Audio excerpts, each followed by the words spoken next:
everybody. All right, throw on a coat because today we're going to get out into nature and talk about how important it is for our kids to connect with the natural world. That's coming up right here on Stroller Coaster, created by Munchkin, the most loved baby lifestyle brand in the world. I'm Lynn Smith, and with me, as always, is my co-host, Justin Tyler. Hi, Justin. Hey, Lynn. How are you? I'm great. I'm so excited about this topic because this has been something that I've been really passionate about in general when it comes to parenting.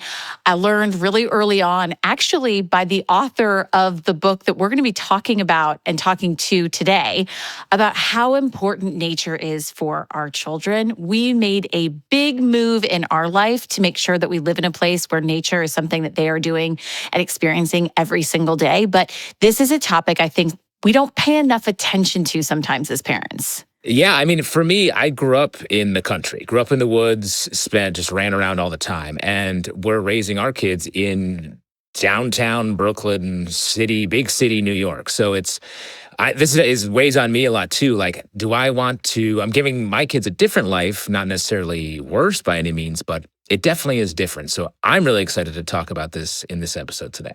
I'm really interested to see what suggestions he has for you, because I know so many of our listeners, they live in a big city. Are there ways that we can get our children out in nature when we have some restrictions? So there's a lot to discuss today. Yeah, we have a great guest to walk into the woods with. I mentioned Richard Louv. He's a journalist, author, and international speaker.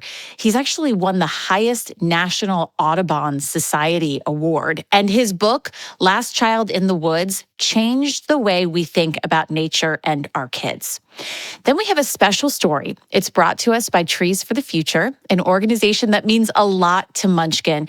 They support farmers around the world through tree restoration. And we're going to hear from Jeanne d'Arc Sambou, a farmer in Senegal, whose reconnection with nature changed the course of her family's life. So we've got lots to cover. Let's get right to our conversation, starting with Richard Louv.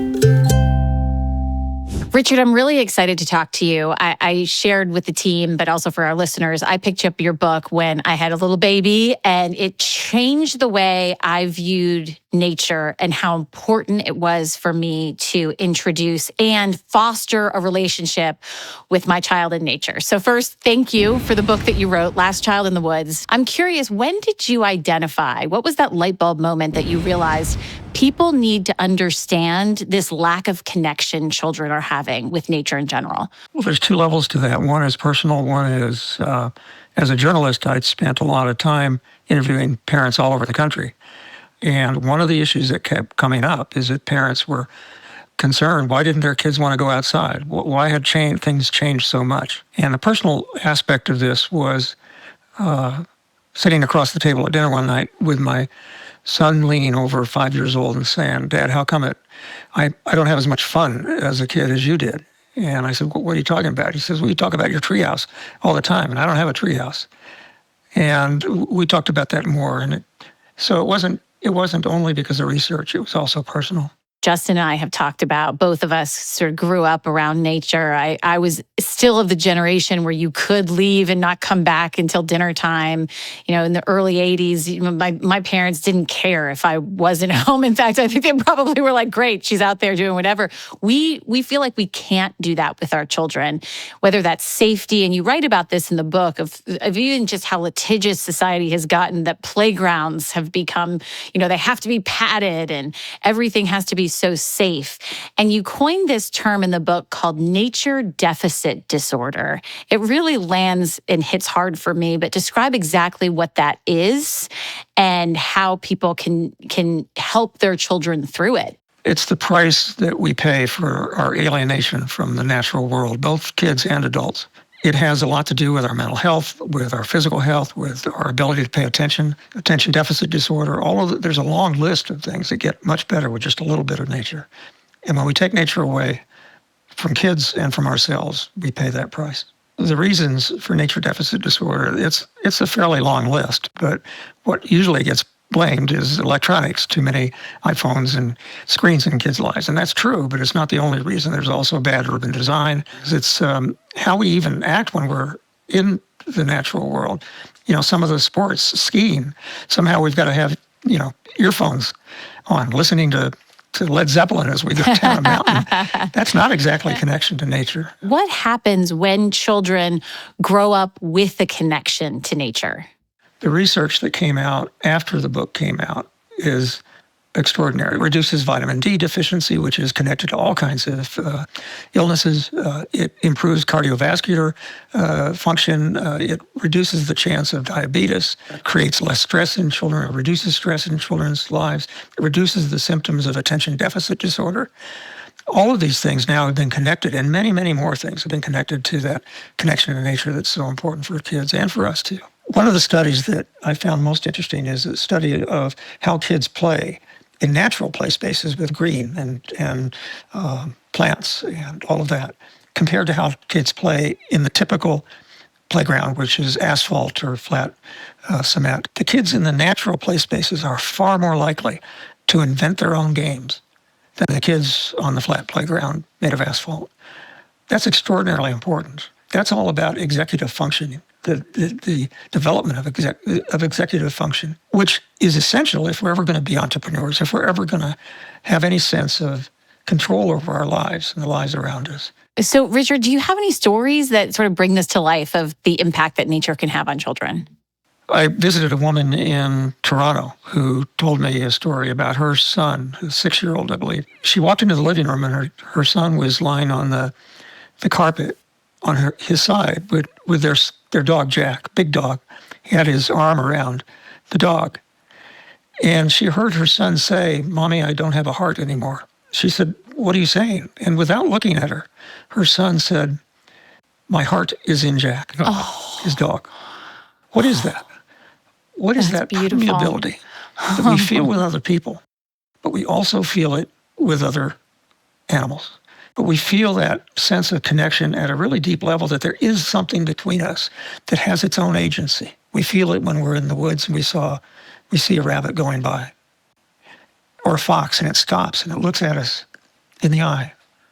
And we feel that sense of connection, that there's something between us that we share with that other life. And I think that's something that's often overlooked. And Justin, I know you've talked about how it's challenging. You know, you live in a city and ways that you can find connections to nature. Yeah, it is hard. And I was saying earlier, like I grew up in the woods and built a lot of tree houses, learned just how far out on the branch I could go without feeling terrified. And I feel like you talk about this a bit, Richard, is teaching our kids to take risks. Can you talk about that a little bit and how important that is to their development? Well, first, I never pretend that being out in nature is perfectly safe. It's not. And in fact, for a lot of kids like me, part of the attraction of nature was there was risk involved. But the thing is, a young child needs to learn how to take risks, manageable risks, on their own. And that, for instance, in a schoolyard that has logs to climb on, the child learns to climb up on the log, and yes, it might be unsteady, and then they fall off the log. But it's a manageable amount of distance to the ground. And they learn to be more careful on the log. That comes in handy later as a teenager, when you're really facing real risks, to have had some practice in ways that are manageable. And nature provides that for kids. It's not a sense of everything being managed. It's not a sense of everything being predictable in nature at all. So you have to learn to deal with risk and unpredictability. So 4 years ago, we left a big city. We moved to a small town right by the water. One of the real motivating factors was I wanted my children to grow up in nature. My dad came here and he grew up in a small coastal town, and he said, this is exactly what I did. I just would go out and fish when I was a kid. I'd go out and just go collect pine cones with my brother. And that's what my boys do now. But that's not something that everyone has immediate access to. And I'm curious if you have some quick tips on what parents can do no matter where they live to get the most out of nature. At the end of Last Child in the Woods, we added a section of 100 actions that parents and other folks, educators, can take to connect kids to nature. Urban nature is really important, and we often neglect talking about that. We assume everybody lives surrounded by woods, and not everybody does. But there's nature in the cracks of a sidewalk. There is nature in the alleyways of a city. During the pandemic, people really noticed just how much nature there was right outside their window. And it helped them feel less alone. One of the ideas that I've written a lot about is the idea of family nature clubs, or sometimes these are stroller clubs where parents connect with other parents to stroll, take their child through a park. Whether you're walking in a field or the woods or just along an urban sidewalk, the first thing you need to do is slow down. There's nothing like taking a walk with a 2.5, 3, 4-year-old. There's all kinds of nature, particularly to a smaller child. It's just fascinating. They lock into it, and we need to give them the time to do that. Richard, it has been such a pleasure to talk with you, learn from you, and as I said, Last Child in the Woods is an incredible book. Thank you for being with us. Okay, Justin, so now you know it doesn't matter that you're in Brooklyn. Just walk down the street, talk to the trees. No, but in all seriousness, this is what he means. You don't have to live out in the wilderness to experience nature. It's the awareness of the impact that it has on our children that really was my biggest takeaway. Yeah, and just go do it. You don't have to run a stopwatch and time it. It's more about just literally going out there and experiencing it. What an inspiring interview, and had me crying at one point. The dog did not story. Expect that about the dog story. Oh my gosh, Man, that got me. This is, I couldn't put it into words because I feel this way. And I know you're a dog lover as well, but we all feel this way in our family about our dog. It's it feels like they have your heart. And it really reminds us that nature doesn't mean we have to be sitting underneath a tree. Nature can also mean we're connecting with animals, that animals are a part of nature, and that having that within your home is so important. It's all the more excuse to just spend all day with our dogs. Sign me up.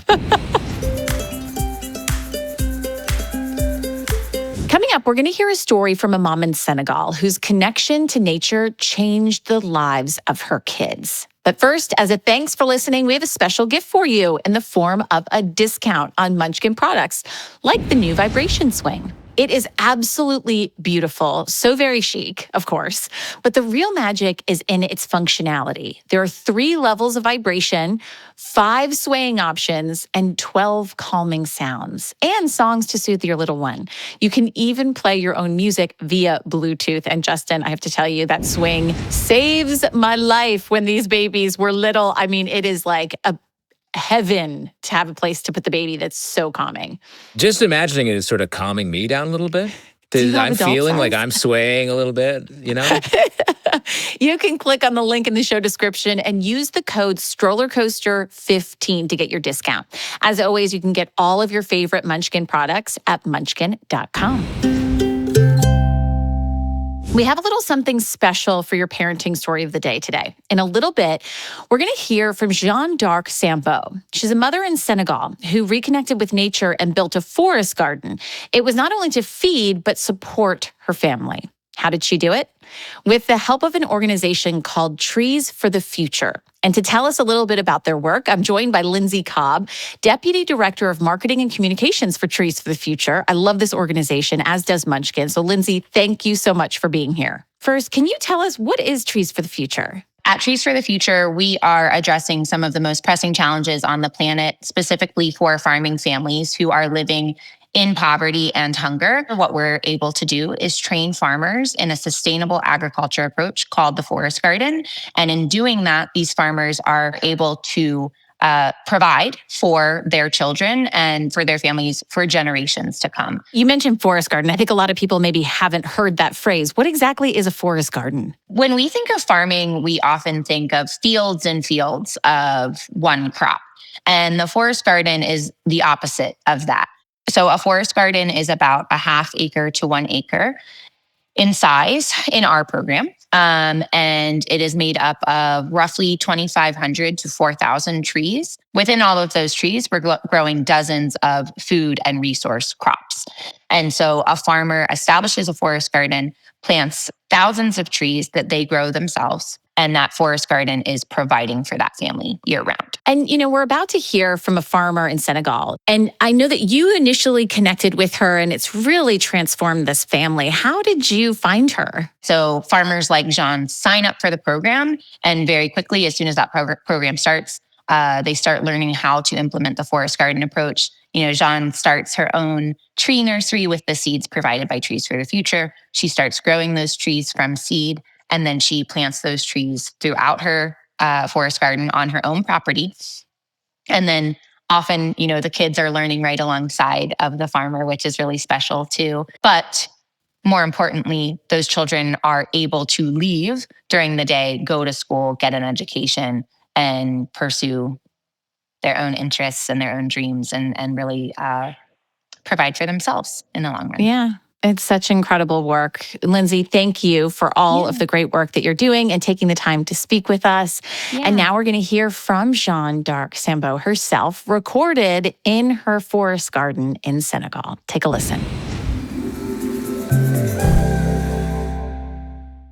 Jeanne d'Arc Sambou is a farmer and mother of 9 living in a small village of Senegal, West Africa. Before Trees for the Future, life was filled with uncertainty. She grew basic crops like peanuts to sell and provide for her family.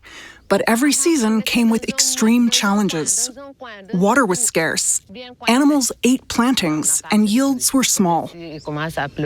But then, Trees for the Future entered her life, and everything changed. With